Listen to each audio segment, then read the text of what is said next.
کہ جب کوئی کچھ کرنے لگتا ہے تو جناب کالے پونڈ جو ہیں وہ درمیان میں آ جاتے ہیں اور وہ کہتے ہیں کہ نہیں جی نہیں کر سکتے، آپ یہ کیسے کر سکتے ہیں، ہم آپ کو نہیں کرنے دیں گے.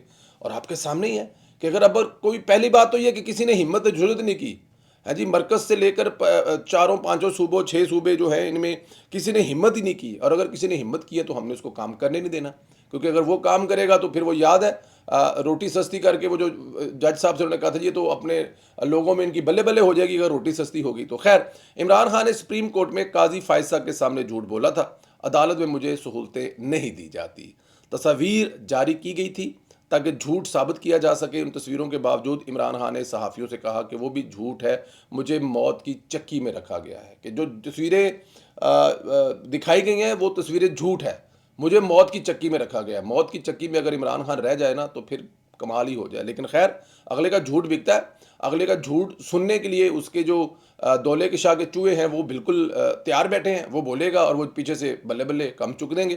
اب پھر حکومت نے فیصلہ کیا ہے کہ حقائق مکمل طور پر عوام کے سامنے رکھے جائیں. عمران خان کو جیل میں دی گئی سہولیات کا جائزہ لینے کے لیے وفاقی حکومت ترجمان اور وزارت اطلاعات کے لیگل ایڈوائزر بیرسٹر عقیل ملک صاحب جو ہیں وہ اڈیالہ جیل پہنچ گئے ہیں. بیرسٹر عقیل نے کہا کہ آج 190 ملین پاؤنڈ ریفرنس کی سماعت دیکھوں گا. اڈیالہ جیل میں عمران خان کو دی جانے والی سہولیات سے متعلق بھی تفصیلات دوں گا. یہ میرا حلقہ ہے، مجھے یہاں آنا جانا میرا یہاں پر لگا رہتا ہے اور میں یہ تمام چیزیں دیکھوں گا کہ یہاں پہ ہو کیا رہا ہے. بیرسٹر عقیل اب ایک چیز دیکھیں گے کہ اس کے بعد رپورٹ تیار کریں گے کہ میڈیا کو بھی بریفنگ حقائق سے آگاہ کریں گے، ہو سکتا ہے عدالت کو بھی بتایا جائے. اور یہ میرے خیال میں بہت اچھی بات ہے. بیرسٹر صاحب جو ہیں وہ بڑے ینگ پارلیمنٹ میں آئے ہیں، پہلی دفعہ آئے ہیں اور بڑی انرجی رکھتے ہیں، تو بڑی اچھی بات ہے. وہ یہ تمام حقائق دیکھیں، میڈیا کو آگاہ کریں اور عدالت کو بھی بتائیں کہ عمران خان صاحب جھوٹ پر جھوٹ بولے جا رہے ہیں اور سوائے جھوٹ کے ان کو کچھ نہیں آتا ہے. تو یہ بڑی میرے خیال میں اچھی بات ہے، بہت اچھی بات ہے. ماضی میں شہباز گل بھی نواز شریف کے پاس جایا کرتا تھا، سہولتوں کا جائزہ لے کر واپس آیا کرتا تھا، لیکن موجودہ حکومت ایسا نہیں کر رہی، بلکہ اگر کوئی کمی ہے تو اسے پورا کرنے کی کوشش کر رہی ہے. عمران خان کے دور کے حکومت کی کیا بات کریں جناب، وہ تو جو کیا کرتا تھا آپ کے سامنے ہی ہے. جس طرح کر کے نواز شریف صاحب کو وہ تنگ کرنے کی، یار بڑی سادہ سمپل سی بات ہے، امریکہ میں کھڑے ہو کے جو اس نے بکواس کی تھی، اس سے آگے کیا کر سکتا ہے وہ، اس سے آگے اور ہو بھی کیا سکتا ہے اس سے. لیکن خیر، نواز شریف نے کہا کہ I'm not interested، مجھے یاد بھی نہیں ہے کہ وہ جیل میں ہے، اور مجھے یہ بھی نہیں یاد کہ اس کے پنکھے اور اے سی اتارنے ہیں. میری طرف سے 2 لگا دو، 4 لگا دو، 6 لگا دو، جو اس کا رائٹ ہے اس کو دو. میں کسی کو کیوں ہوتا ہوں منع کرنے والا، میں اپنے دور حکومت میں ایسا کیوں کروں گا.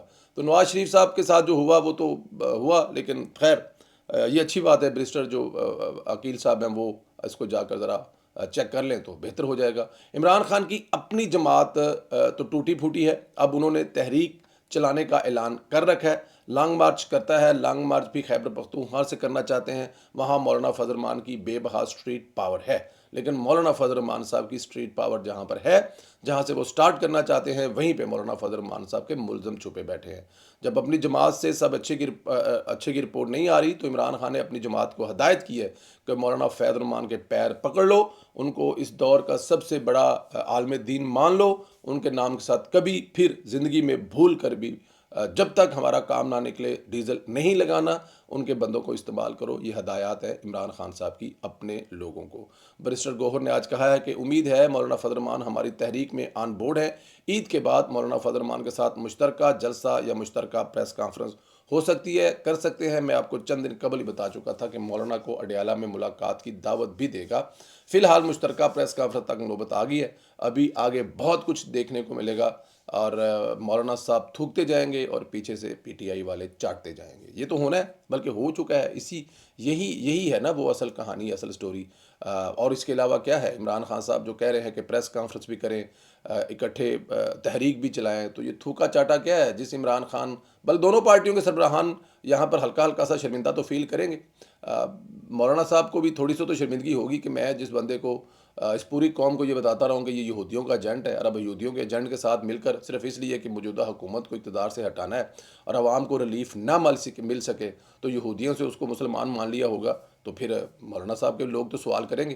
اور عمران خان کے لوگ تو سوال کرنا جانتے ہی نہیں ہیں، ان کو تو یہ شعور دیا ہی نہیں ہے. ان کو جو شعور دیا عمران خان نے وہ دوسرے کو گالیاں دینے کا شعور کیا ہے، دوسروں سے سوال کرنے کا شعور دیا ہے. خود اپنی جماعت میں کسی قسم کا شعور نہ دیا ہے اور نہ دینے کا ان کا کوئی پلان ہے. اللہ تعالیٰ کی ذات آپ لوگوں کو اپنے حفظ و امان میں رکھے. ہماری دعائیں آپ کے ساتھ ہیں. پہلے دفعہ 2013 میں جب نواز شریف صاحب نے پرفارم کرنا شروع کیا، عوام کو سہولتیں دینے شروع کی، تو اس وقت ثاقب نثار صاحب لڑ گئے تھے نواز شریف صاحب کو. اب موجودہ دور میں جب شہباز شریف صاحب اور مریم نواز یہ سب کر رہی ہیں تو پھر کالے پونڈ لڑنے کی کوشش کر رہے ہیں. آپ کیا سمجھتے ہیں کہ یہ چاچا بھتیجی دونوں اس کالے بھونڈوں کا مقابلہ کر سکیں گے، یا ان کے رستے میں جو رکاوٹیں پہلے کھڑی کی گئی تھی وہی کر کے ان کو بھی مشکل ٹائم دیا جاتا رہے گا؟ کر سکیں گے مقابلہ؟ اس پہ ضرور کمنٹ کریں. ویلاگ کو زیادہ سے زیادہ واٹس ایپ گروپوں میں شیئر کریں، بیل آئیکن کو پریس کریں، لائک کریں اور چینل کو ضرور سبسکرائب کریں. بہت شکریہ. خدا حافظ.